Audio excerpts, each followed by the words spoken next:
Okay, let's do this fucking shit.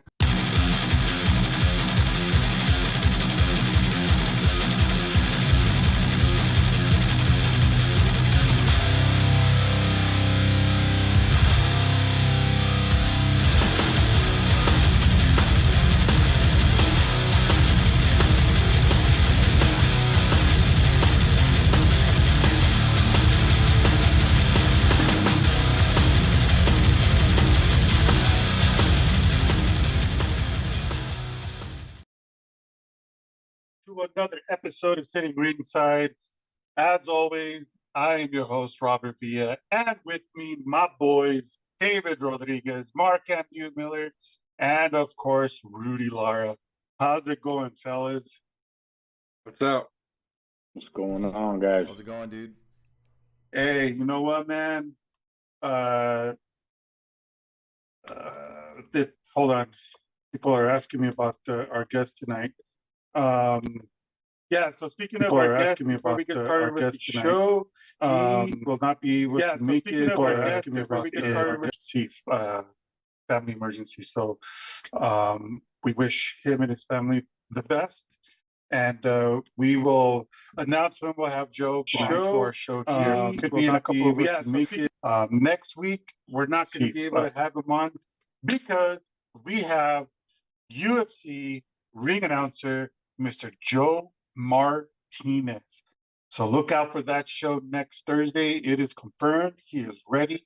Can't wait for next Thursday night. It's going to be fucking awesome to be able to talk to Joe. I've been a huge fan of his since the WEC days and been following him. And I try not to miss any UFC event that he's ring announcing. So it's going to be pretty cool, man. Bro, you know, our best guests are the ring announcers, hands down, Man. bro. Out of all the people we've interviewed, the ring announcers are always the coolest, man. Right? Yeah.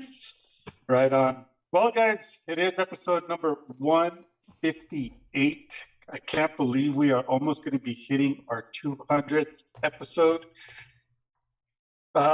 Man, we need to book a big guest for our 200th, like we did for our 100th episode. Dana White. Ariel Helwani. Ariel Helwani, man, that guy We need to book a big guest for our 200, like we did for our 100. It is episode number 150. You know what? And before we get started, just like I can always get do, Madonna, man. I'll get Francis to join us if you guys want. let's do it. Let's do it. Get Francis on there. Big guest for our 200, like we did for our 100. Before we get started with the show, fellas, You know give what? a quick shout out to HKA USA. Go to HKAUSA.com. Madonna, man. Please I'll get support Francis us. to join us. You can get a list of Fight Book MMA boxing gloves, white and black. You can get MMA gloves. There's those white ones. Here's the black ones. I don't have the MMA one, but they have them. So if you want them, go get them. You want some merch? We got the hat. We have T-shirts. We have hoodies. Let me know. DM me, and I will send them to you. There it is. See, David's wearing the hoodie right there. Also, too, Fight TV. Still working out the kinks to go live on their platform, so bear with us on that. And we're working Also on going live on our Instagram and TikTok pages as well. Yep. Apparently, those features are rolling out slowly, but we were trying today and we ran into a bunch of problems. So yeah, we'll get it. Me and Rudy are working on it. We'll get it. We'll get it. When it does happen, 9 shows a week, 2 hosted by TK and myself, nonstop. A full-on fucking 7-day marathon. Yeah, every single day, Rudy and I are breaking down every slap of every single event. Oh my God. hell yeah, bro. Better watch out and don't try to steal our idea because you're not a real slap fan, but Bro, that was the prime time to become a real slap fan because you want to start from the beginning, right? Like from the 10 years beginning. from now, when it's the greatest sport, you have been there the entire time. Yeah, man. Yeah, I mean, you ain't never been in a fight unless you've been in a slap fight. Oh Lord. Really? Or my post that I tagged you in, Rudy, front hand, backhand. Bro, all I'm saying is if you didn't watch Power Slap on TBS last night, not a real slap fan. No. Shout out to our boy, David. Shout out to our boy, Paul Teague. He competed last night. Didn't go his way. He got the shit slapped out of him. Everybody gets the shit slapped out of him, dude. That's the crazy thing about it, man. A lot of people get. You know what? We'll talk about it in a little while. Yeah, we'll talk about it. Let me finish with my opening here. Yeah. Shout out to all our partner promotions. Go to the fightbookmma.com, click the partners tab. You'll be able to check out who we work with closely.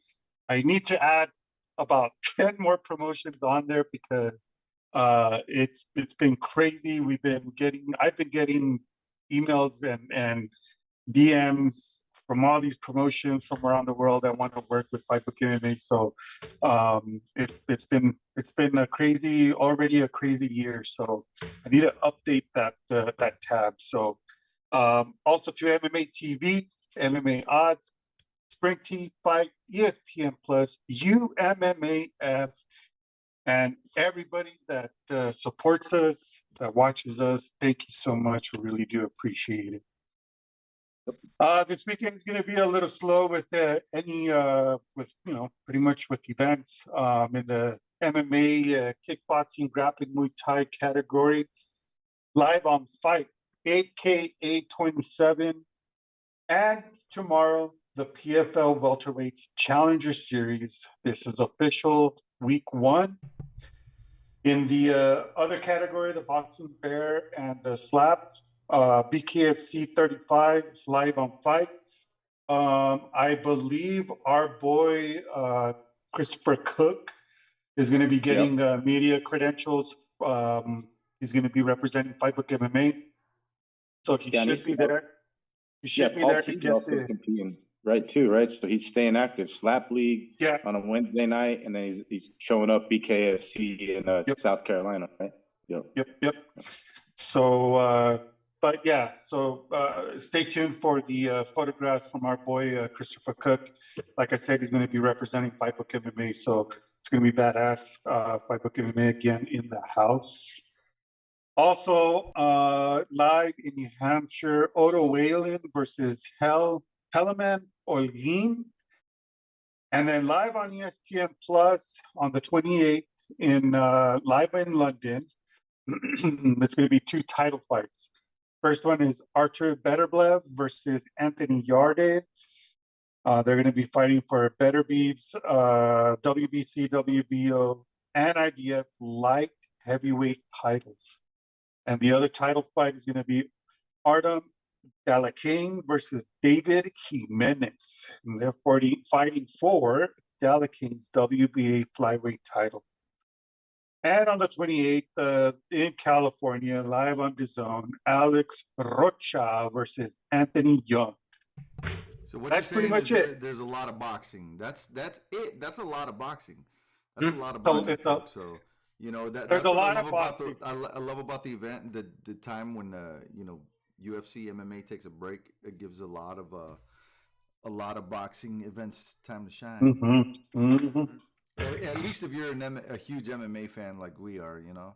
Yeah, well, and then I'm sure I'm missing a lot of other events that's happening live somewhere on a pay-per-view or whatever. But by the time I find it and put it on the website, that pretty much takes up the whole entire show.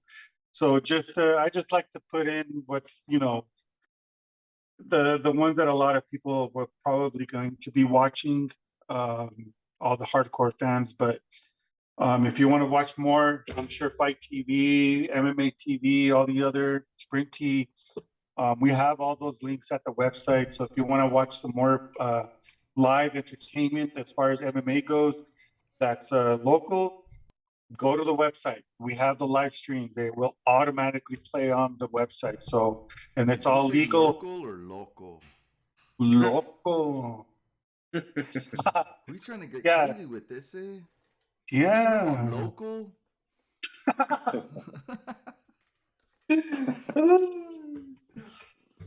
Well, fellas, other than that, that's all I have. Let's go ahead and take it away, David. Yeah. So, David, you know what to do. Just kidding. No, all the events that Rob listed, it is a short week of events for the MMA Combat Sports Muay Thai, but you need to find those shows that nobody knows about and you need to watch every single round and every minute of those. Share it on Fightbook MMA on the website. If you want all the news about any of the events, go to Fightbook MMA. That's where you're going to find it. But if you're not watching every minute of every second of the UFC, past this week, double time over, you're not a real fight fan. Not a real fight fan, folks. And PFL, if you're not watching PFL tomorrow, not a real PFLer either. And if you're not doing the Fuck It Friday challenge every Friday and eating the whole thing, definitely not a fight fan. Not a real fight fan. Not a real fight fan. I'm going to make a shirt with the Fightbook MMA logo, and on the bottom it's going to say, "You're not a real fight fan." And again, if you're not watching Power Slap every Wednesday night, you're not a real slap fan. Speaking of slap, Rudy, I haven't watched it. I'm sure the other two fellas haven't watched it. I know you're watching it because you love that shit. Yeah, I'm religiously watching it, man. You know, I gather the whole. Give us a recap, bro. I gather the whole family around, bro. Honestly, it's family bonding time for me on a Wednesday night. Nothing better to do. I love combat sports, and this is as close to combat sports as I could get on a Wednesday. Yeah, man. Entertainment-wise, it's fun, dude. It's kind of like watching the old Ultimate Fighter shows, in a way. At least just the way they do the cameras and the build up to the events. The fighters talking shit, and then they get the shit slapped out of them. But it was a little better produced. This second episode, it was.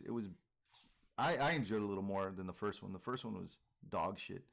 Not that this one was much better, but yeah, man. Yeah, some of the fights were fights. I said it again, dude. I promise I wouldn't call it fights. They're not fights. The matches, the slap fights, they were pretty good, man. Seeing some of these, there was this one heavyweight guy. Oh my God, bro. He looked like he murdered a dude in there. And that's a crazy thing, dude. These guys are not. These guys don't have any way to defend themselves. And we were talking about that before the start of the show. That I saw the power slap owner, and I think Dana White was even talking about the way they defend themselves. That you got they yeah, sure, they have a way to defend themselves. They gotta tense up the certain way and tighten up their cheekbones and then roll with a slap. It's kind of keep their eyes open or Yeah. not. That's a defense move, bro. A defense mechanism is closing your eyes. Like, what the fuck? Oh my god, that gave me a headache when I was reading that. Oh god, dude, it's horrible, dude. That was like the worst excuse ever. But yeah, man, entertainment wise, I'm thoroughly entertained because it's hilarious seeing dudes go in there and talk all sorts of trash and just get the ever living shit slapped out of them.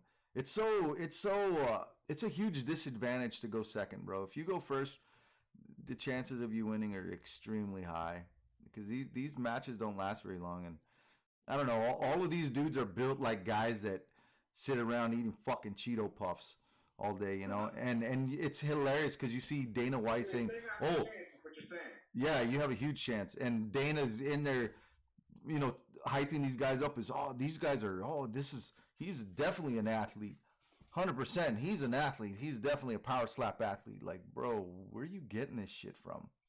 I don't know, man. That part of them talking just pisses me off. Yeah, I think his response to, I don't know if it was via TikTok or so, what platform it was, but he's basically taken what we've been saying. You're not a real Splat fan if you're not all about it, because he was defending it, saying that they get hit 3 times, get slapped 3 times in a match. In a boxing fight, they take serious damage, hundreds of punches. MMA, it's similar, take shins, knees, elbows, but how can you compare 3 slaps to Glover, Teixeira, Jamal Hill? Like some of the, boxing, like he said he's quote unquote not hating on boxing, not knocking boxing. It is what it is. But to compare the slap league to boxing in its entirety and the sport of MMA and combat sports, come on, Dana. We are goofballs. We're all goofballs if we're not a real slap fan, apparently. So that's Dana's response. Yeah, man. I don't know, man. Just like I was telling you guys, bro, I think this would be a little.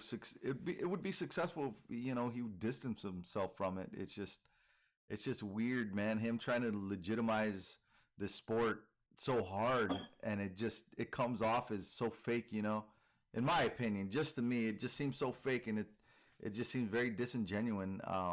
That's the only thing I don't like about it. I mean, if he wasn't involved in it, and not that I love Dana White, if he wasn't involved in it, took a freaking 10 feet back away from this thing, it might be good for the casuals. Not saying I'm a casual, I'm a hardcore dude, but I love everything. I love the shittiest movies, so I'll watch some garbage like this, and it is garbage, folks. I mean, it takes a special type of person to watch something like this. But like, what do you guys think of what's his name? He formerly submitted my hit, Eric Spicely, former skateboarder, pro skater, offered $2K and talking about contracts offered. Like, would you guys take a slap fight for $2K and 2? Like, what? Who would you slap? Yeah, I would. For $2K, I can slap the shit out of somebody. I mean, I don't have to win, right? If I go first, then yeah, I would. Man, I don't give a fuck if I go first. If I'm gonna get $2K just to get in a slap fight, fuck it. Slap and getting. What's the worst that's gonna happen? You're gonna get knocked out, or you're gonna knock someone else. It's 50-50. You know what I'm saying? So it's kind of a toss up. Man, Rob, how long before Ari Emanuel does a bold move and pulls the plug on the slap league? Like, that's the $1 million question. Man, that is a $1 million question.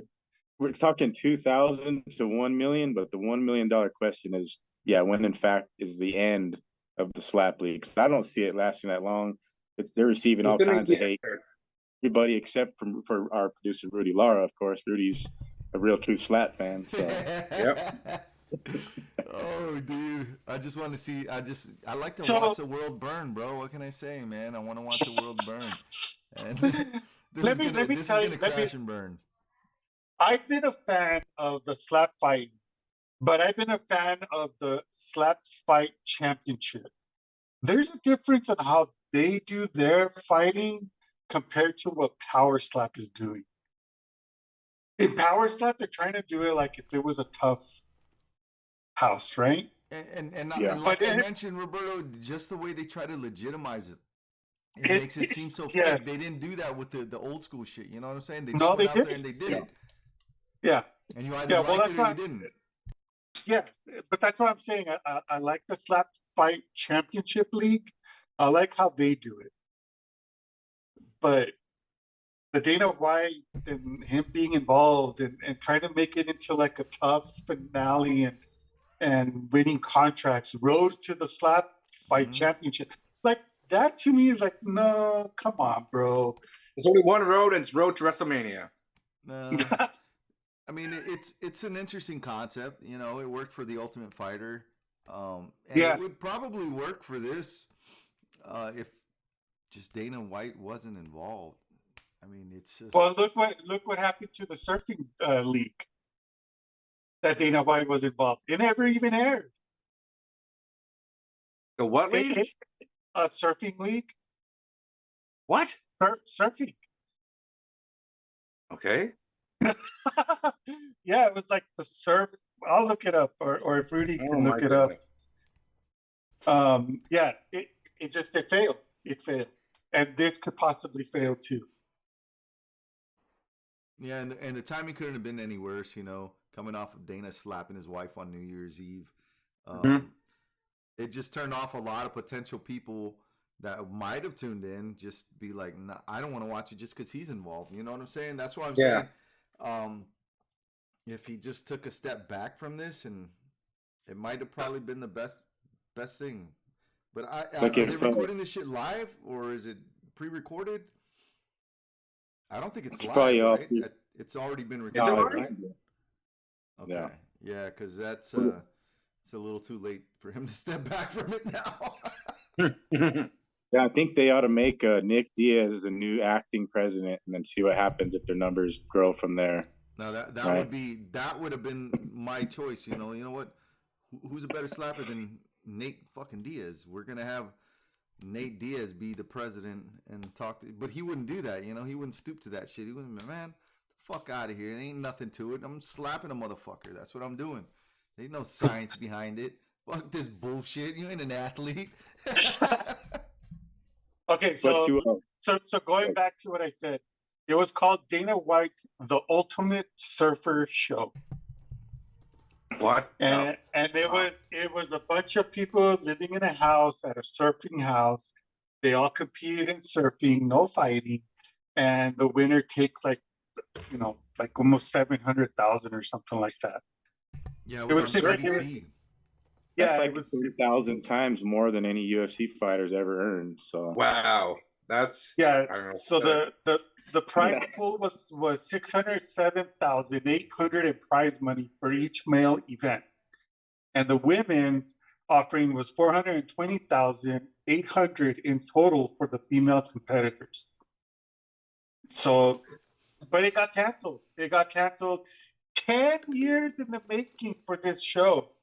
10 fucking years for it to never air a single episode. Yeah, Dana White was the executive producer. Well, one Yep. of the executive producers, Eric Logan and Dana White. yeah. Well, So- honestly, Mark, you're the only one I want an answer from to close the topic of Slap League and all the updated news about it. Oh man, it's kind of sad, but Bigfoot Silva in the Dana White Slap series, huh? No. Please don't do it, Bigfoot Silva. You don't need to do He's it. saying that no one will survive. No man in the world can survive a slap from me. It's like, I don't know. Yeah, man. I don't freaking think you can right. survive a Freaking- slap from my grandma. To Yeah. be honest with you. Judging I from just the don't wanna last couple see of him- fights. Get any more damage Hmm. done to him. Like he's had enough damage done to his head. He doesn't need any more. Honestly. Man. But wouldn't it be cool to see him go first? Every time? Yes. Oh yeah, it would be, but I want him to fight Tito Ortiz. yeah, No, that'd be Dana would do hilarious. I think honestly they Yeah, spent Tito. enough money on this that the end game is to finally like draw Oscar back into it and Dana just steps down from the top, and it's Dana and Oscar, like the final episode out of nowhere. That would be dope, dude. Oscar would slap the shit out of Dana. Oh man, that'd be imagine the numbers on that. But yeah, it hasn't got great numbers. That's why my question to y'all, like I said with Rob, when do they pull the plug? They had Surfer challenges 10 years in the making that didn't air. We're 2 episodes within a year that series, so yeah, I say by at the end of this season, it's probably not going to be aired again.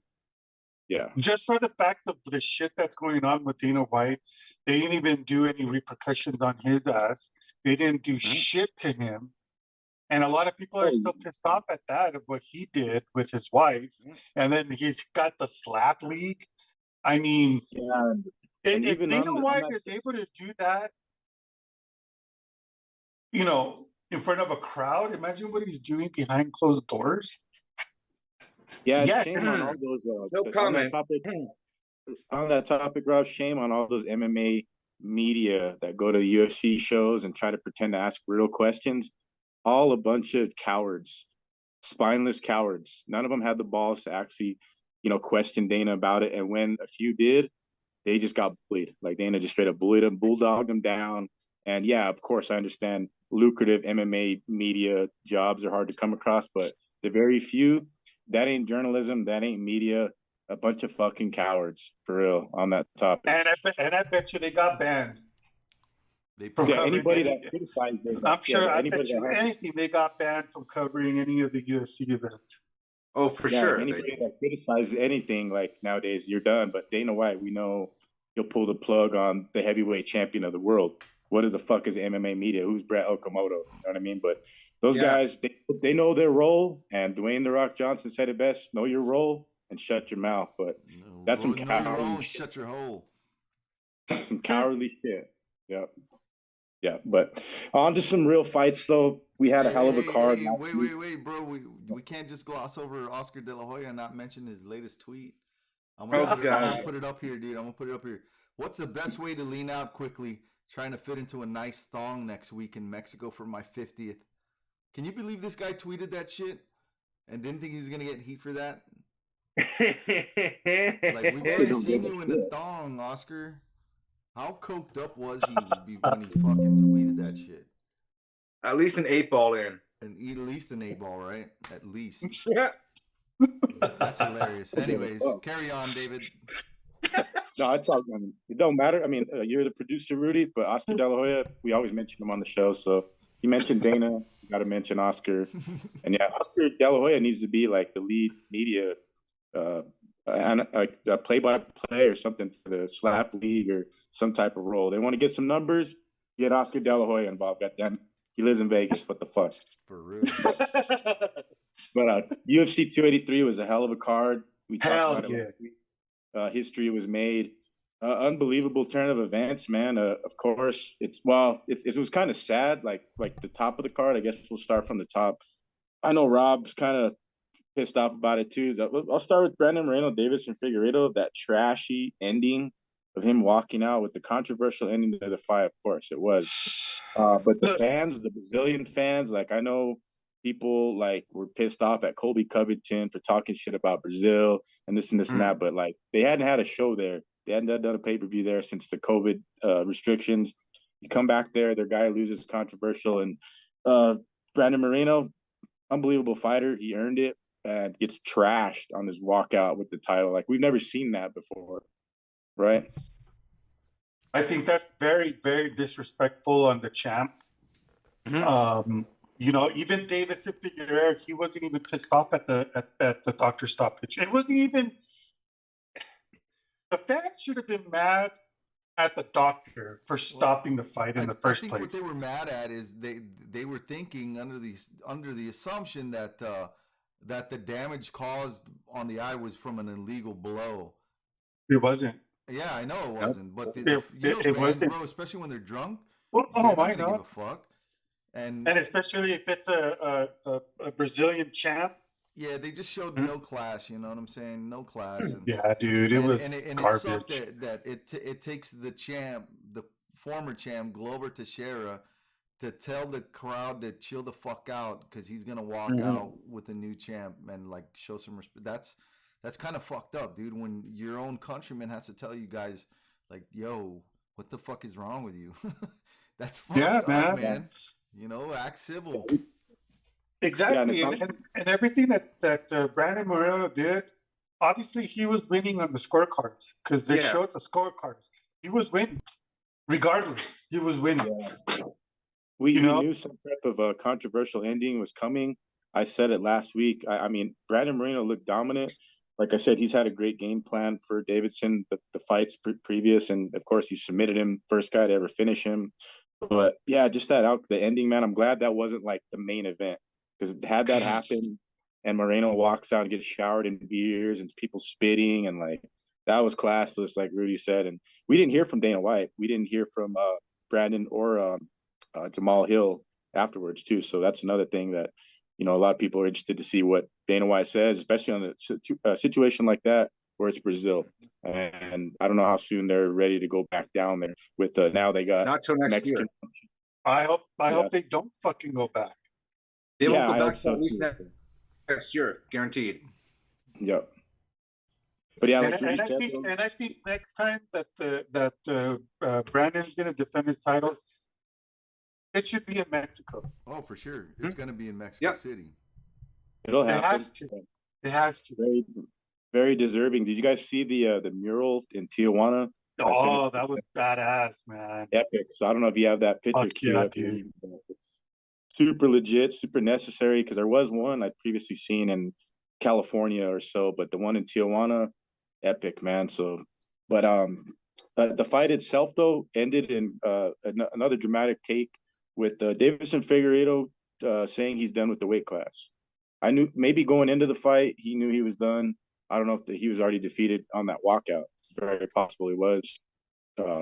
Didn't give up the fight. You know what I mean? He fought his ass off, but Moreno had his number, man. Definitely, like it took 4 fights for us to figure that out. But I guess Figueiredo at 135. I don't know. I don't like it. I thought he was going to retire, but going to 35, that's interesting, though. I guess. Yeah, I thought he was going to retire. I have the mural up, dude. It is pretty cool, man. The assassin baby. And very correct.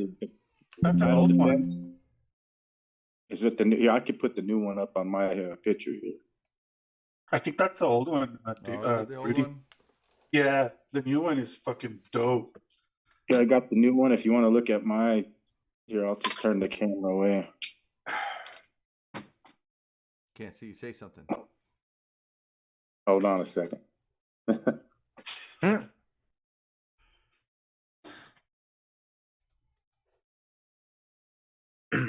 But you guys said, Rob, the next title defense in Mexico.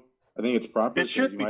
It should be in Mexico. Champions, possibly with Yair Rodriguez maybe becoming the champ soon too, as well.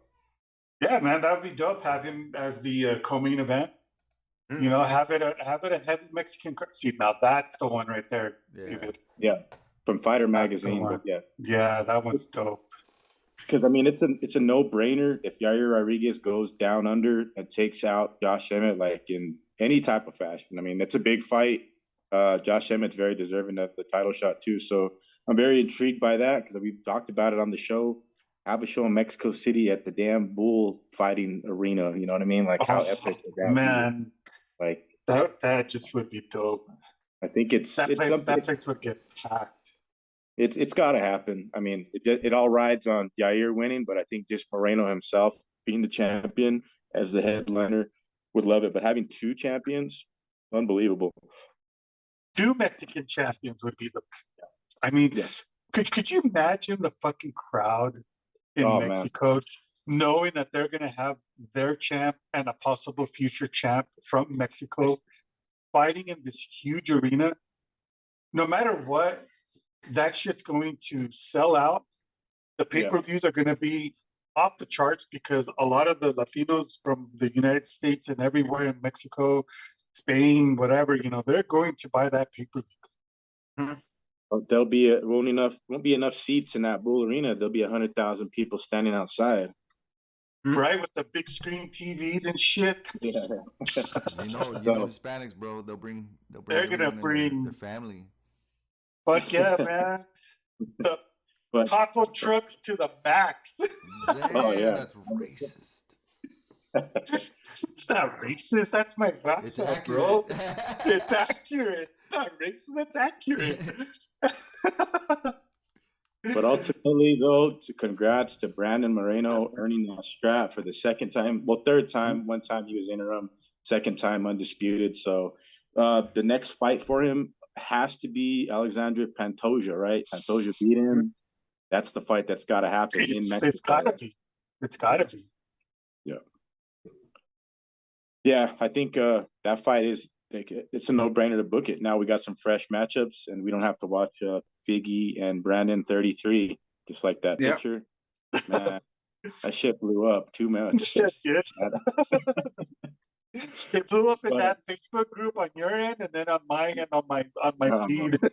Man, just super necessary, but yeah, be interesting to see who they book Figueiredo for 35, because that division's too stacked, too loaded, and maybe he makes a great move and ends up becoming a two-weight champ eventually down the road. But tough task. Didn't look good for Brazil in that fight. But leading into the main event, another Brazilian legend went out on his shield more than we ever thought he would. I mean, coming off a battle against Yuri Prochaska, where, some fights like that, some fighters are just never the same. You leave a piece of yourself in there, you lose years off your life. And Glover is just cut from a different cloth, man. Like, I don't know what that guy is made of, but unbelievable toughness. Jamal Hill, he earned it, man. I told y'all he'd be the champ. I didn't think it'd be this quick, but for him to look that good and put that type of punishment and the output he did on Glover Teixeira, unbelievable. Hats off to Jamal Hill, man. Like, he earned it in the most historical way, too, beating a Brazilian champion in Brazil. Like Rudy mentioned, having the respect of Glover. Glover's like, no, you're walking out with me. Like, that's historical right there.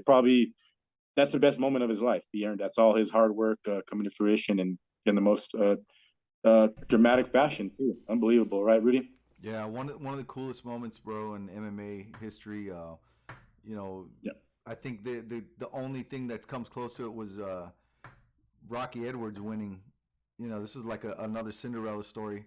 Just a guy came out of fucking left field and took the division by storm. And like you said, dude, you mentioned he would be a champ soon. We didn't think it was gonna be this soon, but shit, man. And I don't think he did either, bro.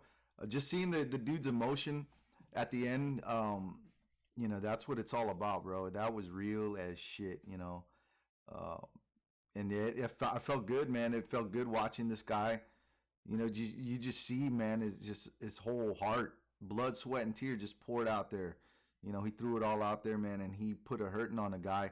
I didn't think he was gonna do what he did to Glover, man. I thought Glover was gonna put up more of a fight, more of a ground game, and impose his will on him. And yeah, man, Jamal Hill, real motherfucker, bro. I can't wait to see him fight Yuri. I'm excited to see that. I think he's gonna give Yuri a very hard time. He's gonna give whoever fights him a very hard time, bro. This guy is just he doesn't look as powerful as he is, and that guy will put a beating on your ass, bro. He will put a beating on your ass, and I'm looking forward to that. I got Hill winning that fight, man. And it's very interesting seeing him in that fight against Glover, how his cardio held up until like the last part of the fourth, going into the fifth round. Obviously, this was his first 5-rounder, and in main eventing an event, a pay-per-view event, fighting for the title. Short notice. For him to be able to do what he did with all of that playing into effect to that fight, do you imagine what he can do with a full-on camp, getting his cardio on point for a 5-rounder? Bro, this guy is going to be fucking dangerous. Yeah, and that's dangerous the thing, in that bro. division. It wasn't even a question who won that fight. There were points in that fight where everybody was thinking it like, bro, stop the fight. You know, Glover was getting his ass beat, and there was moments they even said, you know, I think the ref's about to stop the fight. The ref's going to jump in here and stop the fight, and that was in the third round is when the commentators were saying that. Yeah, bro, Glover was fucking leaking, bro. He was leaking, and everything that Jamal Hill was throwing was landing, bro, and it was landing with you know, with fucking with some damage behind it. You know what I'm saying? Did you see Glover's face afterwards, guys? I mean, dude, he was looked like a up. fucking hamburger meat. He was fucked up, man, and I could see why he decided. You know what? What did he say in his interview? He said, "I think my old age is." What the fuck did he say? I'm trying to remember. He said that, you know, it's just too tough for his own good. Yeah. He's too tough for his own good, and it's true, bro. I mean, he would have kept going. He would have gone 10 rounds if they let him. Yeah, and then considering the third and fourth round, I don't know if they were scored 10-8 rounds. I believe only one of them was, but the third and fourth round were 10-8s for Jamal Hill. Yeah, and I expected Jamal Hill to fade. I remember saying in the fifth round he's gonna fade. Glover's got him here, and fuck, dude, he just turned it up a notch. And damn, son, you did good. I'm proud of you, Jamal Hill. I was real proud of him, bro. I mean, hell yeah, how many kids that guy has? Like 9 kids. 9 fucking kids, something like that. You know, he's got mouths to feed. You know, and it feels good seeing somebody. He from Detroit, bro, come up and do something like that, man. And the first Dana White alumni to win a champ. Yeah, man. Hats off to that young man. Hats off to Jamal Hill, dude. You deserve that shit, man.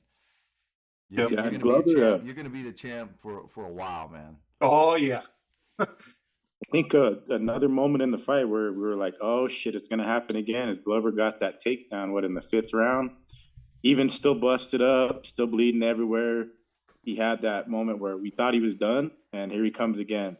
And I don't know, man. He put up, like, Glover's one of the toughest bastards to ever compete, like, in the UFC, bar none. Like, he may have taken, who knocked him out? Anthony Johnson, right, with the uppercut, or didn't Gustin knock him out? But, like, since then, the guy's made of steel, man. Like, nobody's been able to break him. Like, Jamal was probably questioning, like, what do I do to get this guy out of there? But he had enough in the tank in the cardio, did plenty of his homework on the ground to get up. He was, taken down a couple times, but once he got up, he knew that was a big confidence builder in the fight. And it was early. It was like the late first round or so. He got taken down. After that, he knew that, the fight was changing right there, and didn't know Glover was going to be that tough and hang in there and take 293 significant strikes or some crazy shit. It's probably more than that. Whoever was in charge of counting those numbers, go back. It might be more than that. But oh man, historical night though, man. Glover, all respect. Tires, yeah. What would you guys, score this event, man? I'm curious. You know what, bro? With everything that happened with Brandon, with Jamal, even with Shogun, retiring and Glover retiring, I'm gonna give it a 9.5, man. Yeah, I'm gonna give it a 9. It would have been a perfect 10 had they not done that disrespectful shit to Brandon Moreno. Other than that, it was, I don't know, man. It was a great night filled of just memorable events, man. Seeing some of the greats retire and pass that torch on, and and then just seeing that crowd, bro, just act so fucking stupid. I didn't like that, man. I didn't like that. I don't think a lot of people like that shit. And it was awesome that the entire event didn't have a lot of decisions. Yeah, I don't know what time they stopped selling beer over there in Brazil, because I know the main event was about 3 in the morning, 2 in, so they might have been angry. There was last call, and they held on to that beer for 2 hours or something like that, But that warm beer. Yeah, shame on you motherfuckers for doing that. Colby Covington said a lot of shit too, but that was trashy, man. But overall, I might give it a 7.8 just because of that. Otherwise, it could have been an 8.5. So, yeah. That's the highest you scored in an event so far, man. Any other fights that you liked on that card? Gilbert Burns is an absolute killer. He Killer, ran through bro. Ran through Magny. Yeah. Dude, I thought for sure Magny was gonna win, and fuck no, man. Gilbert was like, "Fuck you, Robert." Bro, another fight that kind of stood out to me where I was just like, and I think they were even saying it too. I think DC was saying, he yelled it at one point, "Stop the fight!" in the third round, dude. Lauren Murphy and Jessica Andrade. Yeah. She Oh was, my Bro, God. bro, she Dude, beat the literal living shit out of Lauren Murphy. She made her Yeah, look she like did. freaking that Klingon, man. Her face was Work. fucking swollen. It was disgusting. Yeah, the score, wasn't it a 30-23, right? Yeah. On 2 cards? Yep. Yeah. I've never seen that. I've never ever seen that before. The Jessica Murphy was 30-25, Lauren 30-25. Yeah, Lauren Murphy, and 30-26. Dude, she okay. got so fucked up, man. That was another fight where I was just like, bro, stop this You were like, shit. You were like Dan Hardy jumping out of your chair. Yeah, I thought, I don't know, man. I thought that DC was gonna say get in the ref's face or some shit, man, because he yelled it out really loud, bro. It was real quiet. You stop the fight. I'm like, oh shit, another Dan Hardy moment. What the fuck? It was funny, bro. But yeah, that was a great fight. The Johnny Walker going out and Bro, Paul Craig. our Lord. boy, Johnny Walker. That Dude, was one fucking hand. disgusting. That Fucked him was- up with one arm. I don't want to talk about that fight because I don't know what the hell Craig was doing. He held onto his leg when he Oh, could not Craig. get the takedown. Let the fuck go, Paul. Let the goddamn leg go. Paul Craig. I just thought he should have came in there like he came out there with the blue face paint, Braveheart style. Usually he can't be beat, but his fight, the game plan was very questionable. I thought he was going to come out there gangbuster style and try to take Johnny Walker down, see what he has on the mat. Decided to strike with him. He knows Johnny Walker has a huge reach advantage. Walker caught his kick and just, I mean, in that position, there's not many fighters that can land that shot. Walker has the reach in that. It only took one fucking shot, and then he just started laying hammer fists on him. I mean, Yeah. terrible game plan for Paul Craig. I still love you, Paul. But that blue face paint, now he ended like the streak, you know what I mean? Of just being unstoppable. I'm shocked Johnny didn't get injured after the post-fight win. Yeah. I'm so shocked he didn't Walker injure himself. won. Yeah. Yeah, for and sure. I was like, he's going to injure himself again. Watch. Nope, he didn't. So We're good. And, But the a sad fight moment. before that, bro. Yeah, it just, you were gonna bring it up, a sad moment. Mauricio Hua, that was hard to watch too, man. that was. I think And the that dick post-fight dancing interview afterwards. of, Man, fuck him.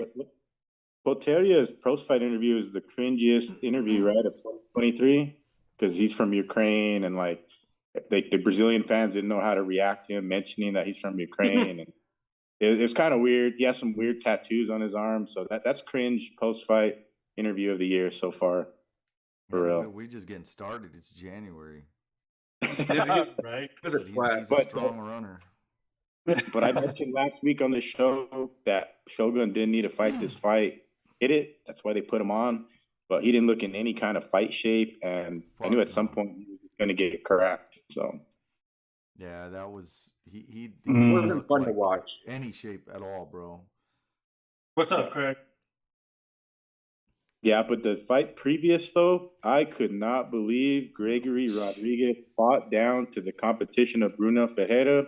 I'm not knocking you, Bruno. The guy has huge fucking hands. Like, I don't know if you guys noticed. Like, yeah, I call him the Hulk. Boxes, bro. Yeah, and like Gregory Rodriguez, like he was just standing in phone booth He's range. got them Brock Lesnar hands. Yeah, and unbelievable how like Greg. It was a trap fight. He shouldn't have taken the fight. He It was like so on a tiny, bro. Compared to Rodriguez, you would have thought that Rodriguez would have played a smarter game plan, and just kept the distance, bro. Throwing the jab more, and Brian Fajeda just closed the distance and fucked him up. Yeah, he died for a few seconds. Honestly, did he not, Rob? Like, I think he did die for a few seconds, bro. I mean, what a shot! Like the finishing shot is the one that killed him, not the initial punch that put him out. Even though he was out. No, it was the finishing shot. That sucker just annihilated him. But that was Brazil on Brazil crime. It was kind of sad because, I don't know, it made a name for Bruno Ferreira, but Rodriguez, that was a total trap fight if I've ever seen one. You know what I mean? On paper, the way it played out, he fought down to the competition, and man, I don't know if he's going to recover from that. I think, shit, man, once you get beat like that, Rodriguez was on a hell of a run. I don't think he recovers from that loss. Dude, what about Ismael Bonfim with that fucking flying knee KO? On Terrence McKinney, yeah, that was ugly, man. Woo. And he was an underdog. He was a slight underdog in that one. And yeah, bro, he went in there and starched McKinney, bro. And I think that was his first fight in the UFC, wasn't it? I believe so. I think both are making their debuts. Both Bonfim brothers, weren't they? Both Bonfim brothers, yeah, I think they made their debut, and they both won. Dude, Gabriel Bonfim in the locker room was like, "Fuck yeah!" Ismael Bonfim got performance of the night bonus, so that's pretty. They're taking over the UFC. I heard low key. He's calling it now, but I'm sure. Well, if we're calling out the bonuses, performance of the night was awarded to Ismael Bonfim, Gelton Almeida, and fight of the night was Jamal Hill versus Glover Teixeira. You know, I was gonna say the most impressive fighter on this card, in my opinion, was Daniel Marcos, bro. The first fight. Oh, the first fight. Out the gate, man. That motherfucker. You better watch out for this guy in that division, man. I don't know if it was just if he was that good or Simon Olvera was just that bad. Simon Olvera was just, bro. This guy looked like he'd never been punched in the face ever in his life. You know, he was running away from punches and kicks and you know, walking away, you know, giving his back to the guy, bro. You know what I'm saying? And he was getting clocked. I'm like, what the fuck is this guy doing? But he at first he wanted to stand and bang with this guy, but I guess he felt Daniel Marcos's power and how accurate he was, and holy shit, bro, this kid he throws those combos and he lands, dude. He lands with everything, man. Yeah, dude. Watch out for that guy. That's gonna be a future champ right there, man. And I hope he cranks those the you know, in the prelims, he gets higher onto the card to where he can make a main card debut. You know what I mean? Or even main eventing the prelim event. Well, speaking of future champs, Jayton Almeida versus John Jones next Halloween becomes the champ. Oh, that guy, fun. Like in the 2 fights, he will fight for the #1 contender spot, or if not, Stipe or somebody, or Curtis Blades. Like, didn't they announce Curtis Blades and what's his name are fighting? Sergey? Yeah. Pavlovich? Yeah, we'll get to those fight bookings and outside the cage news. But Gelton Almeida, that guy is a dude to watch out for at heavyweight.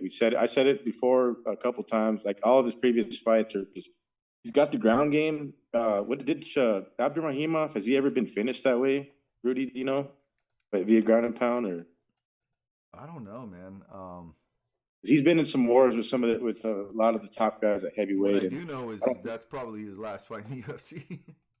yeah, he's very good, very accurate. Yeah, I like that comment. Because I mean, you talk about Abdurrahimov. He's fought.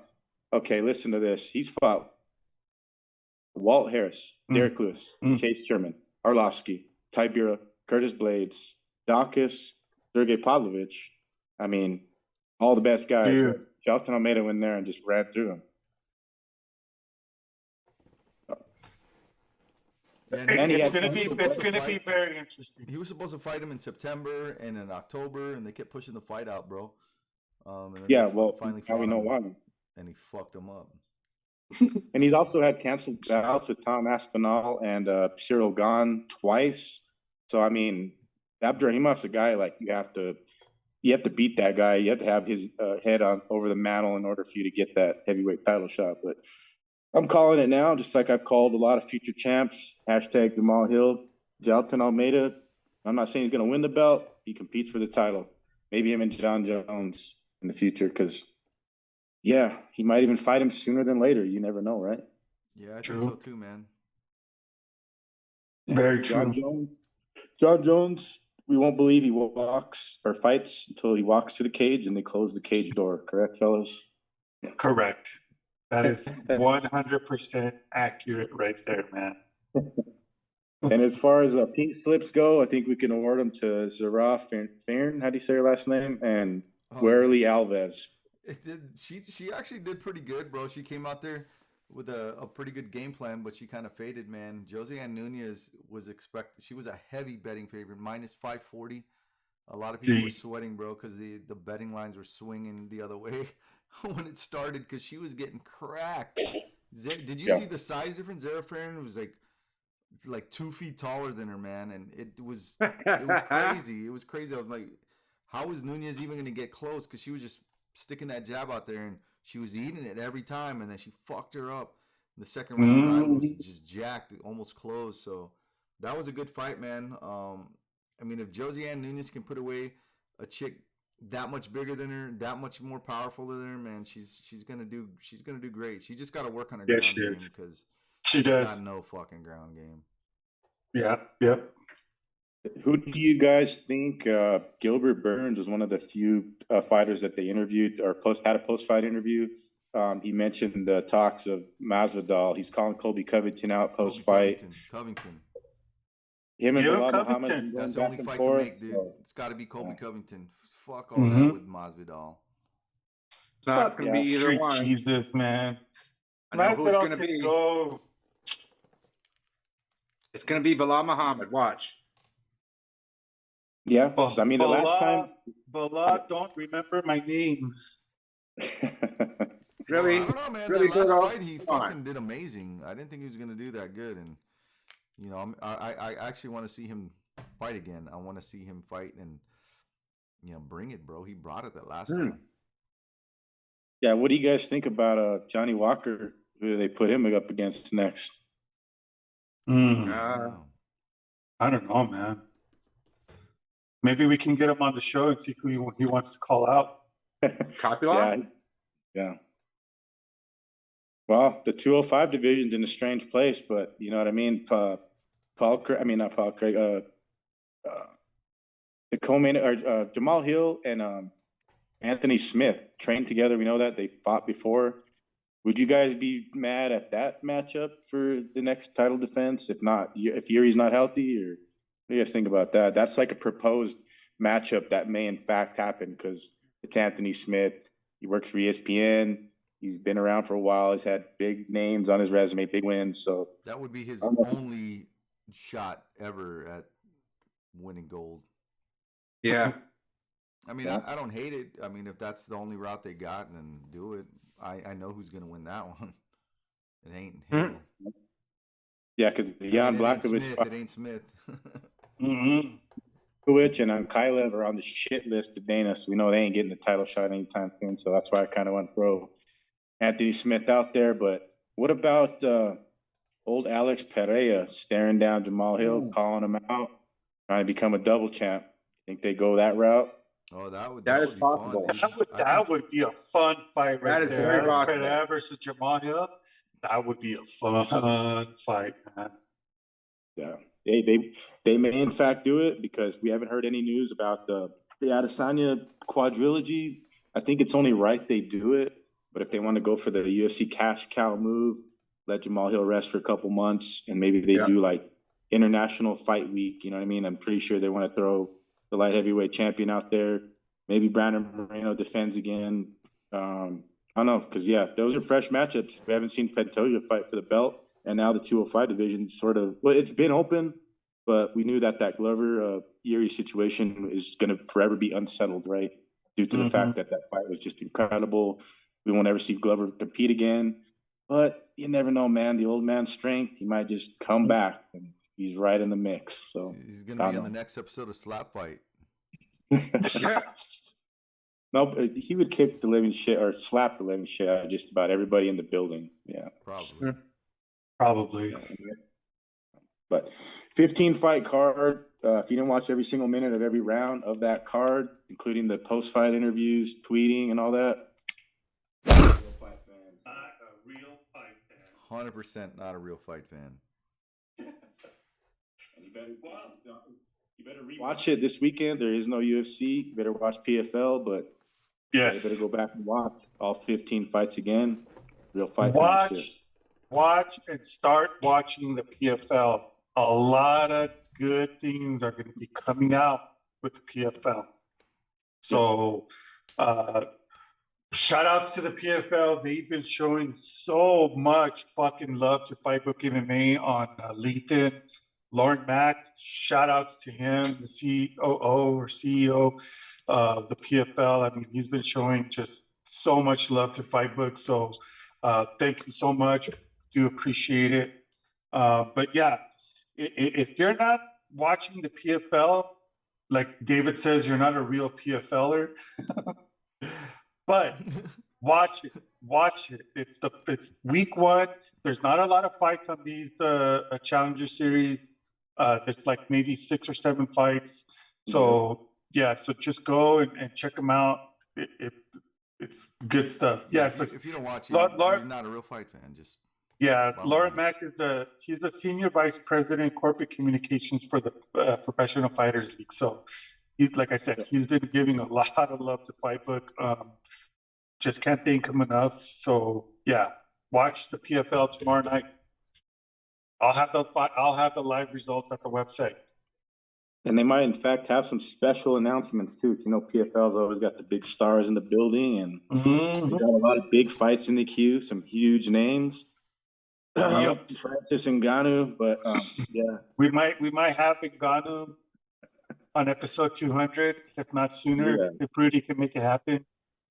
Yeah, but they're doing good things. They're doing big things. They had a good, well, not the best year in 2022, but we know a lot of the things they did were, you know, they never had a pay-per-view. I think they're planning to have a lot more. They got a lot of big names. They signed a lot of good guys. Fighters are happy. They're making good money. They do well in promoting the events. And yeah, you're not a real PFLer, man. You ain't watching all that shit. So pay attention. Hey, put attention. You got to put a lot of attention. Yeah. Yep. Well, guys, time for our next segment. Rudy, put on Top of the hour.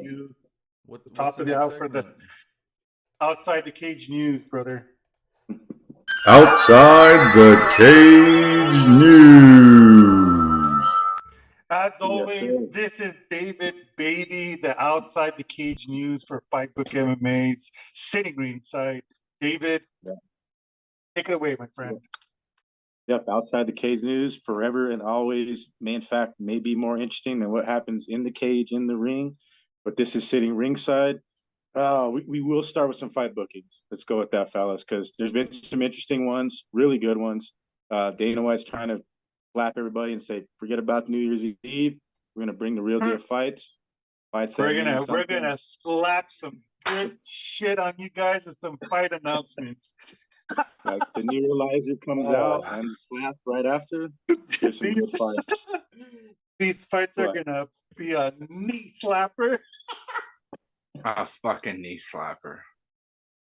But earlier today, pretty interesting fight booking. A previous guest to this show, a friend of ours, Tony Gravely, he's matched up against Victor Henry.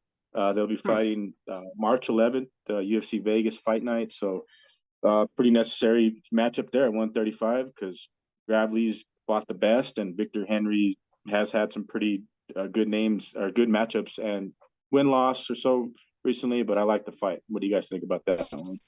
It's going to be a good fight, man. It's a good matchup for Tony. Obviously, he's a friend of the show, a friend of ours. We're going to be supporting him on this fight. It's a good matchup, man. I think Tony's going to hold his own on this one. When I saw the news earlier today, I was like, hell yeah, this is going to be a good fight. These guys are going to bring it. Just like they always do, man. Both fighters are just excellent on their feet and on the ground. So yeah, I'm very happy to see this matchup, and I'm happy for Tony, being able to get another fight so soon in the year. And yeah, man, it's gonna be badass. I'm gonna reach out, and that way we can get him on the show before his fight. Yeah, Tony's always active, man. He's definitely fighting. Seems like every other month, but that's the way you got to do it, and especially the competition he's going to face and the matchups that come his way in contract. He's never going to shy away from any good competition. Henry's a guy on the rise, and You got to go through gravity, man. So I like it. Mhm. And adding also to that card, this is the UFC March 11th, the Vegas 71, Austin Lingo against Ricardo Ramos, a low key matchup, featherweight bout. So that probably would be, I'd say, the prelims, action fight. Both of these guys are pretty hungry. I think Ricardo Ramos both guys are coming off wins. So I like that matchup too, because March 11th is building up pretty quickly. It's almost a full card. So Yeah, that's going to be the one with Valashvili and Peter Yan, right? yeah, that's the one. Yeah, that's it. It's at the Red Rock Casino or whatever. I think that's the venue, or the old school, like I was talking last week, where they used to do the Contender Series, Yeah. the Fertitta Casino. Yeah. And I think they did. This is a last minute booking. I think Modestas Bukauskas was cut from the UFC. He was a guy that was in a recent article I read about UFC fighters that may in fact come back to the UFC in 2023, including our guest supposedly was supposed to be tonight, Joe Giannetti. Bukauskas steps in. Unfortunately, he's fighting Tyson Pedro. Tyson Pedro's been on a fucking kill lately, but this is UFC 284. That's why Pedro's on the card. It's down under. But Bukauskas got a tough task, man, going in there. I don't know, man. Pedro, I can't count that guy out in any fight as a recent. So, and I think what is it, April 22nd? Francis Marshall, a guy I'm pretty high on, low key Dana White Contender Series guy. The Fire Marshall against William Gomez, super legit in booking right there. Do not miss that fight. That's probably it could be the first fight of the night. It could be the headliner of the prelims, but Francis Marshall is damn legit. Watch out for that guy at featherweight. Dan, the Hangman Hooker against Jalen Turner, boys. UFC 285. Wow. Someone doesn't like Hooker, dude. Someone wants Hooker to die. Someone does want Hooker to die. Yeah, and it's on the card with John Jones, so maybe John Jones and Dan Hooker can finally throw down in the back or something too, right? Before the post-fight press conference. Yeah, it won't be the first time that John Jones beats a dirty Hooker. Ooh. Wow. Man. Ooh. Ba-dum, psh. Very meaningful fight at 45. Jalen Turner's been surging contender, man. Every time I count Dan Hooker out, he wins a fight. I mean, last time, fouls-wise, what's the name of his last opponent? That guy was totally outclassed and didn't belong in that cage with Dan Hooker that night. But Jalen Turner, that's a guy that's a real fight that matters at featherweight. So Yeah, that's going to be a good fight, man. yeah, and another fight that matters coming sooner than expected, Calvin Gastelum against the boy Chris Curtis at UFC 287. Won't happen. Yeah, it may not happen, and if it does, Curtis is going to he's going to retire Gastelum. Hey, he's getting close. Yeah. Either the scale's gonna beat Gastelum or Gastelum's gonna beat Gastelum. Well, that's happened for 3 years straight, so I wouldn't put That's that what I'm out. saying. It's not gonna happen. Well, it's UFC 287, and I think it's the UFC's return to Brooklyn. I think it's the Barclays Center, right?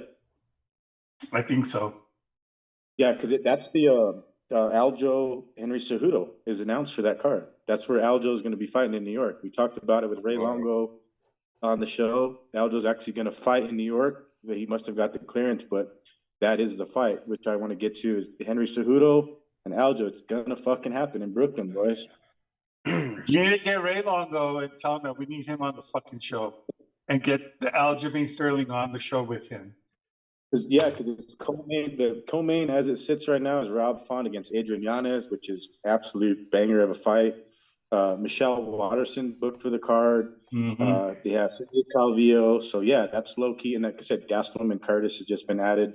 And that's even the card with our boy Steve Mean Machine Garcia is headlining the prelims. Hell yeah. Yeah. But that card's building up. It's low key out of nowhere. They're just unsure Fresh about off his Aljo. win on the beating of that young boy. Yeah. And it's also the cherry on top. add to the card, Raul Rosas Jr. is fighting Christian Rodriguez on that card too. So. Hey, it's that card's shaping up pretty good, man. April 8th in Brooklyn at the Barclays Center. Hell yeah. We need to get Steve Garcia on the show, man. Got to get these fighters booked. Some amazing fights booked. I mean, like I said, to top it off, we got Aljo, so I'll have to confirm and talk to Coach Longo and figure out what we could do, because remember he had a lot of restrictions. Aljo did about fighting in New York. About what was the situation that they banned him from fighting in New York? I don't remember, man. But I'm glad he's cleared to fight in New York. That's where Aljo needs to defend his title, especially if against Triple Cringe. My goodness, that's going to be amazing. So, fight booking, bro. Another one that's going to be close to me.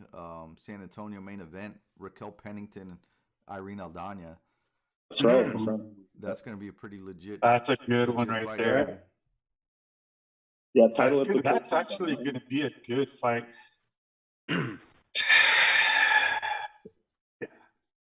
Yeah, but definitely some amazing fight bookings, because Dana White's just like, wait, New Year's is that way, the good fights are that way, So we move forward. Let's book the fights for everybody in the New Year's on the good slap hand.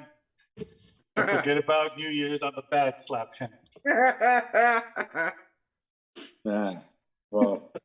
Speaking of, that concludes our segment or not outside the cage news, just the fight bookings portion, but we'll continue on with some outside the cage news. Absolutely. So from one huge star, the biggest star of the UFC, Dana White, to the second biggest star, Conor McGregor.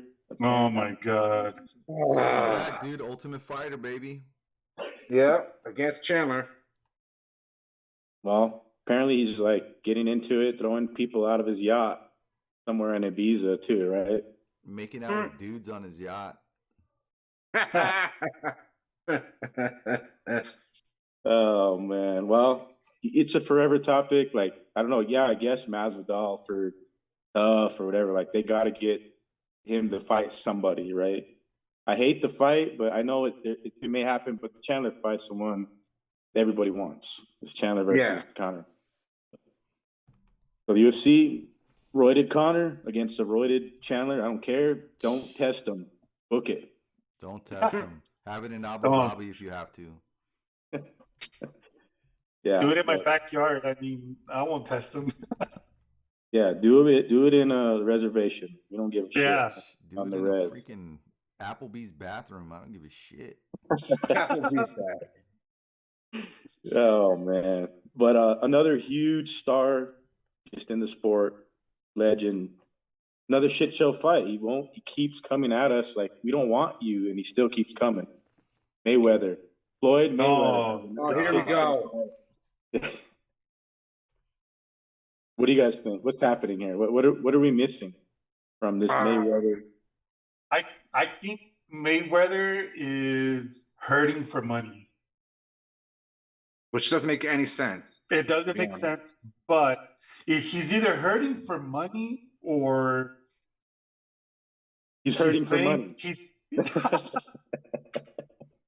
I don't think he's hurting for money. I just think he has a I think he's bored. No, I think he has a lifestyle that needs a lot of money rolling in. So he's hurting for money. Nah, I don't think he's hurting, bro. I don't think he's hurting. He likes to live a lavish lifestyle. Oh shit! He could fight Nate like soon after this, because he fights every 3 weeks, and the fights are rigged anyway. So after this fight happens and he wins, he ain't losing. This fight doesn't need to be rigged. He's gonna knock this kid out. I've seen this kid fight. I know who this kid is before he even got into MMA and boxing. This is ridiculous. This kid's getting a payday, and that's all he's getting. That's all he's getting for is a fucking payday. Bro, it can't be worse than that last one against KSI or whatever the hell that dude's name is. That was garbage, bro. Garbage. Well, apparently his opponent, what's this guy's name anyway? Mayweather. Aaron Chalmers. Yeah, he has beef with Emmett Glenn, our boy. So fuck him anyway, because Oh, he's gonna. Oh, he's gonna more. I hope he's So gonna. fuck him anyway. He's from a freaking reality show. It's like, it's come on. It's Yeah, ridiculous.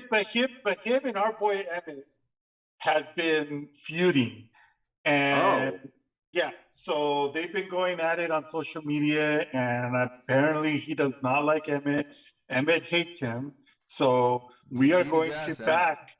We're going of to course. back up. We're going to back up Emmett Glenn, Of course. and tell that dude that he can go to the zoo, just like what Oh, I The have Rock no would issue with say. backing Emmett over him. Don't worry. Go to the I zoo have no issue. and find yourself a monkey, and you know what the rest is. Yeah. Go back to Geordie Shore because that's all you're gonna fucking be famous for. Yep. Fast fucking fighter. Terrible. Fucking terrible, man. Fighting You Floyd. barely made it in fucking Bellator, okay? Like you got a couple wins in Bellator and you're a joke. Like I'm sorry, like you tried to be famous, but you're not. Damn, someone's. You're a fucking skeezer from fucking England and you're a fucking man whore. Damn. Oh shit. Anything else? Let it out. Let it out. Let it out. Just, Tell us we where are he here touched for you. you. Show us on the doll where he touched you. Wow, Rudy. You have to go there, eh? Yes. Well, back to continuing outside the cage news, a guy that we thought we'd never hear from again. Apparently, he wants to fuck people up. Phil Baroni. And he wants. No, well, Oh my god. no, I'm talking about. No. Brody. Come on, dude. That's not fair. That's not fair, Rudy.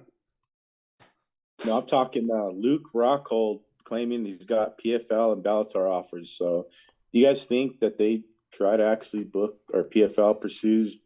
I think PFL is probably a better option. Like Bellator, maybe. Like Luke might just get fucking murdered in Bellator. You know Why what I mean? does Yes. Luke Rockhold? Yes. Why does he want to come back? Why? Why should he come back? Because he wants to bleed in other people's mouths.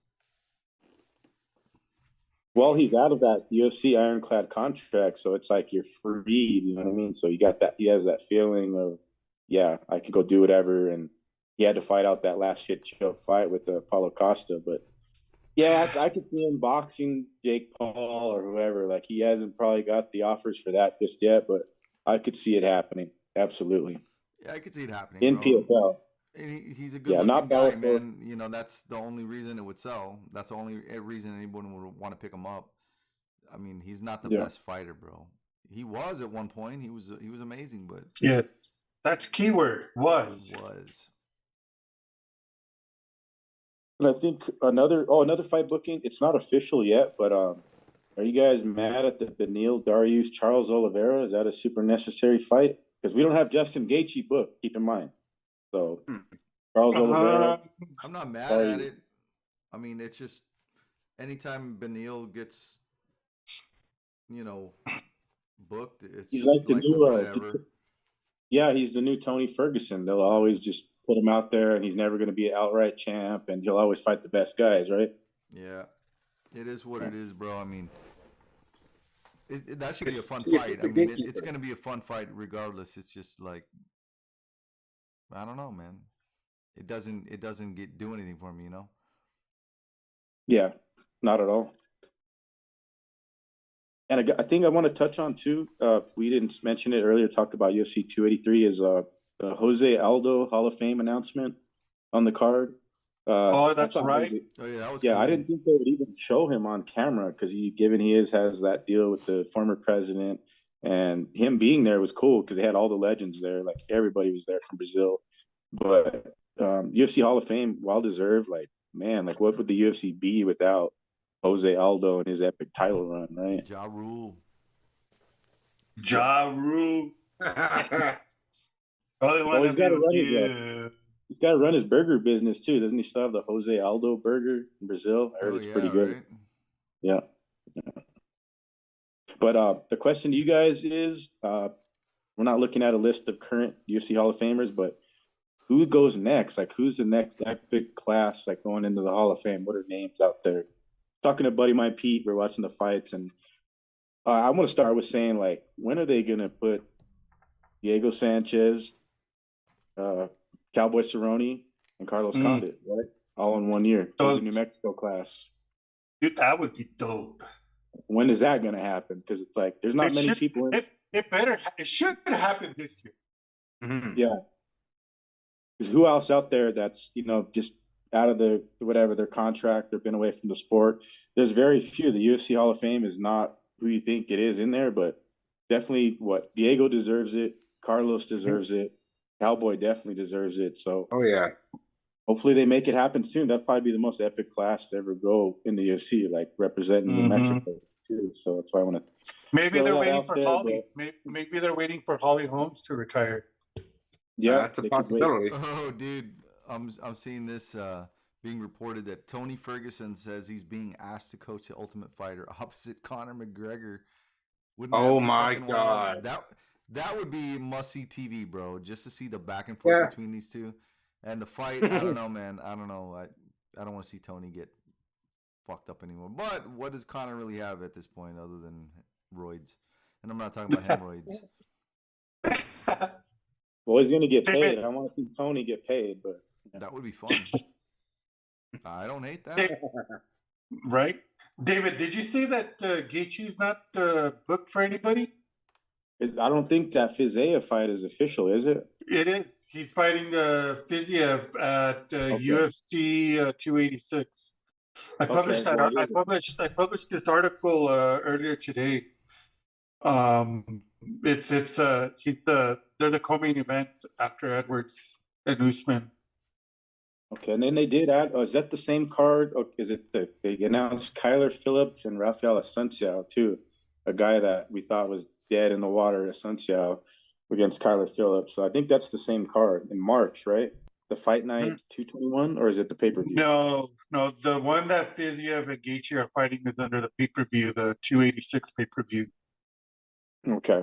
Yeah, no, I knew about that. That was like something I didn't 100% believe, but it is a super necessary fight because Fiziev has been one hell of a run, and Gaethje's a guy that's been on the shelf, man. Like everybody's been booked except for who, guys?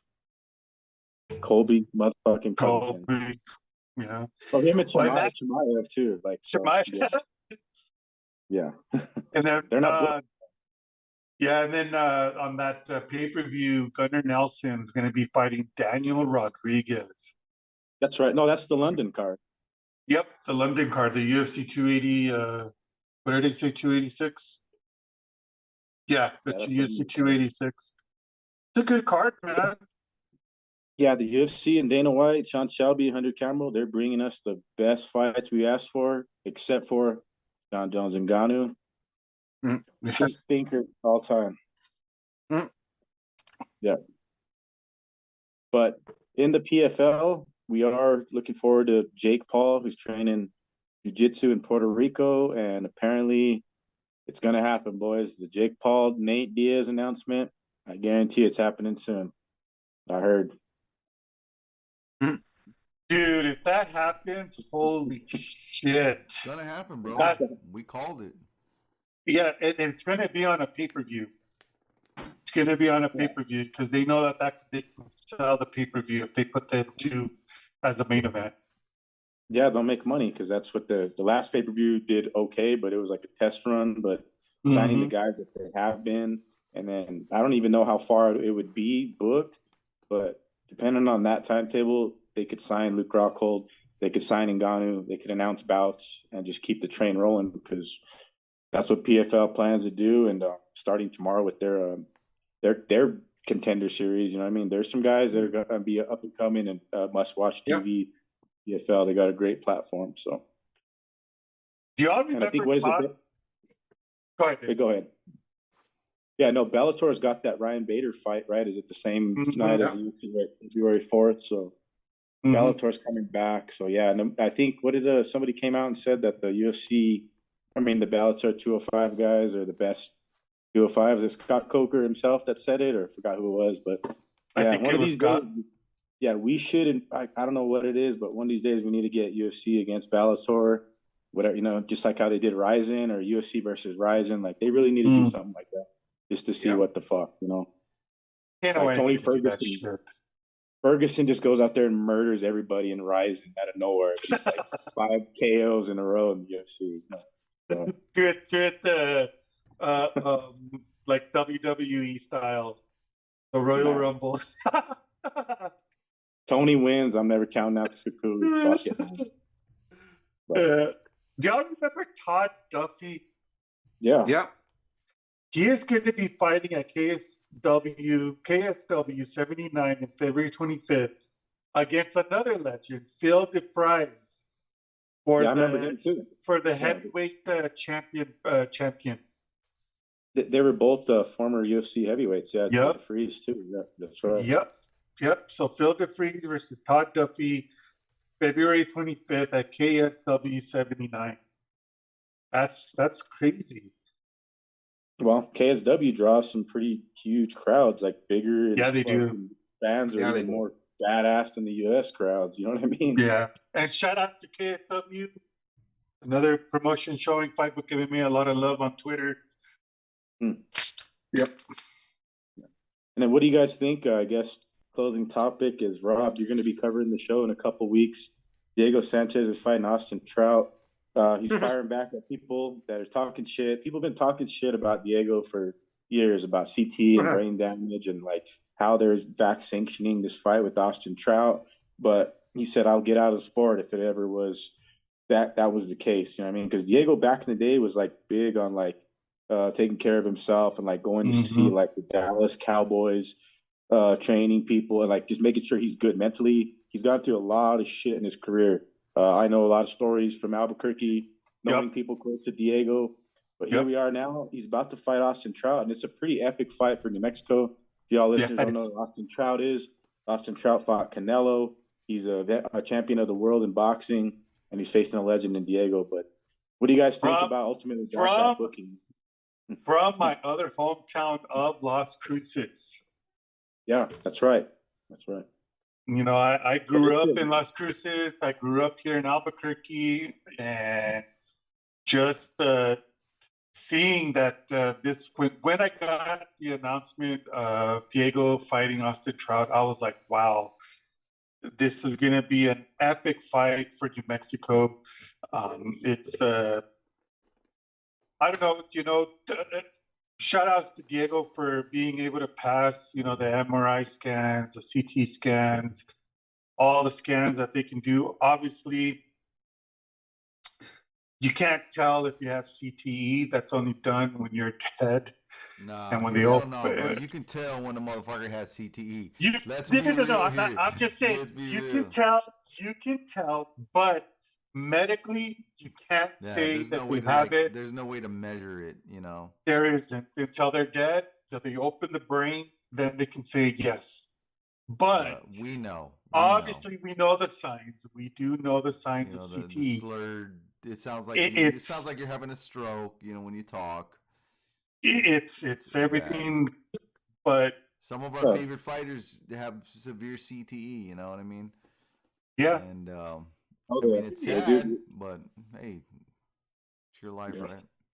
Yeah. Hey, but the slap CTE is a different type of CTE, right? That's your totally different, bro. Totally different. So Ariel Helwani is just reported that Jake Paul and Tommy Fury is going to be happening on February 26th. We talked about it last week. Yeah, they're going to make an announcement. It was supposed to happen on the 25th, but they're going to make it on the 26th. I don't know what the difference is. To mention that guy right now, too, I want to say Ariel, angry, cursing, troll Ariel. I love it. Where were you at 16 years ago when you were just, taking shit from Dana? Like, it was like a kid that was bullied all through school, and he finally just snapped, and Dana White was the guy to trigger it. What do you guys think of Ariel? I heard his show recently. I've never heard that guy cuss so much. He was talking shit about a Cincinnati Bengals a safety, saying that he's a twat, he's a jabroni, and I've never heard anything like that. Yeah, Ariel's been going off lately, bro. He's funny.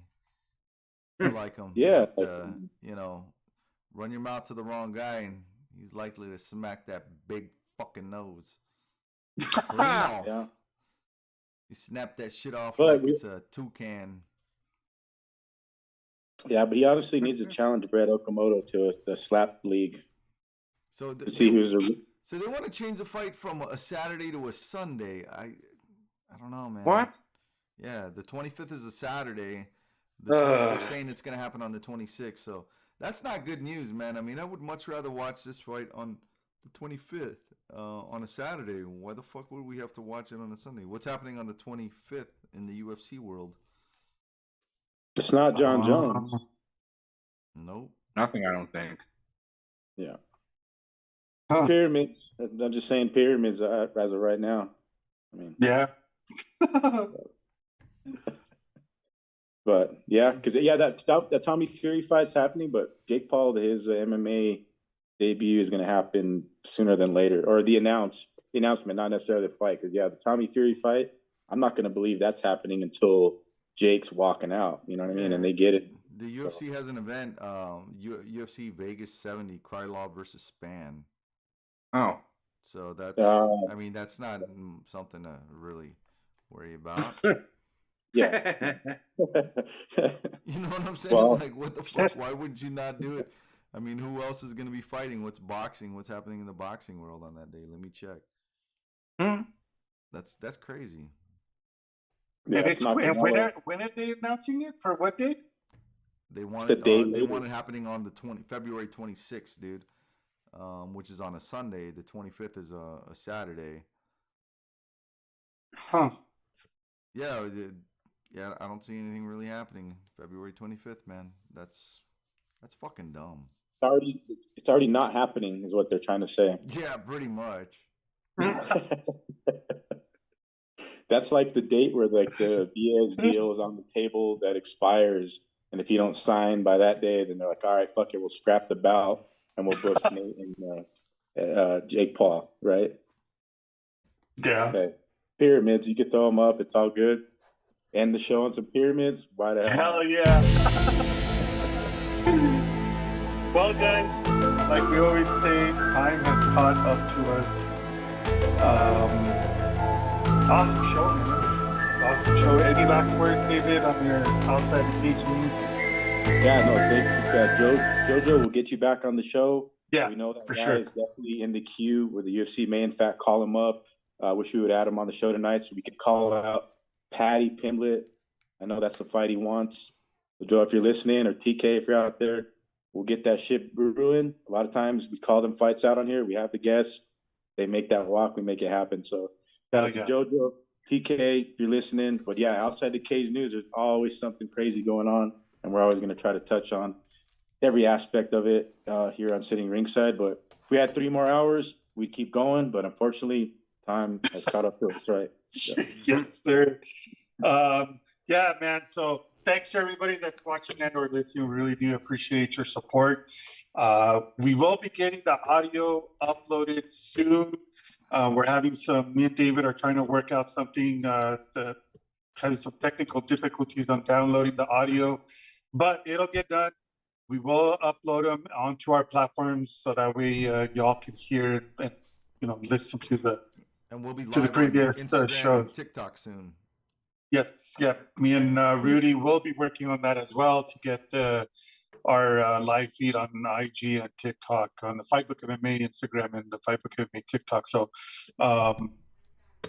big things are happening. Hopefully we can get back onto Fight TV as well. If not, it is what it is. There's all these other platforms. But other than that, David, you know what to do, man. Yes, indeed. Another Thursday night with the boys. Always a pleasure, fellas. Great show. We appreciate everybody that's watching and or listening. Follow us on social media, Instagram, Facebook, Twitter. If you want the latest news of combat sports around the world, around the clock, go to the website. Check us out there. You can find the show link there every Thursday night. This is episode 158 in the books, boys. We'll be back next week with the killer guest, Mr. Joe Martinez. Oh, yeah. For myself, Dave Rodriguez, for Berto Villa, the boss, Mark Andrew Miller up north, producer at hand, Rudy Lara down south. Sitting Ringside, episode 158. Enjoy the fights. Catch y'all next Thursday. Peace. Yeah.